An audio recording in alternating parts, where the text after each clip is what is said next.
January 17th. I just wanted to take a minute to thank you guys. Psych! The fuck are y'all hanging your heads for? You thought what? The Supreme Court was just gonna change their minds? This was part of it. This was always going to be part of our journey. The Supreme Court upholding the ban was always going to be part of our story. What? Magically they were going to join us in unison? Okay? Frown upside down. Let's go.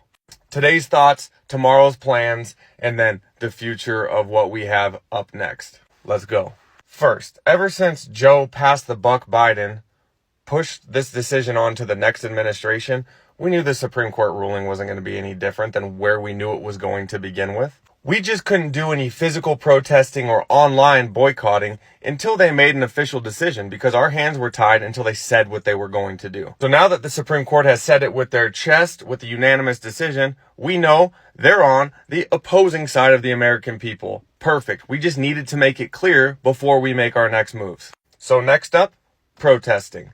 On the topic of protesting, this is not a circumstance at any protest where you will find people talking about right versus left. I can attest to that. Everybody from both sides is unanimously against being silenced. The biggest organizer of protesting I've seen so far, right here, the People's March, Ben and Jerry's. Yeah, fucking ice cream. Looks like they've always been the people's choice for ice cream. Check out where those protests are happening. If you are one of the people for medical, location, or work reasons that cannot go to a physical protest, just ramp up the digital boycotting. So go ahead and check in where those protests are happening, find out where you're going to be participating. And remember, we are not ostracizing any American citizens right now. This is a bottom versus top dilemma. Smiles, hugs, tailgating. And if you can't be there in person, you're just going to ramp up the online boycotting, which is what I'm hoping everybody is planning to do. You're not going to need help there. Just find out who's lobbying against us in this specific scenario, and you know what to do. Which leads me to my next point. There is a huge gap in the market right now of people that are pissed off at companies who lobbied against our own interests. So there's going to be a lot of corporations who go, I could side with the American people here and take the biggest W of the year. Sony Pictures has already done us a solid and spoke on it. They seem to be voicing some general frustration on the ban as well. Fuck yeah.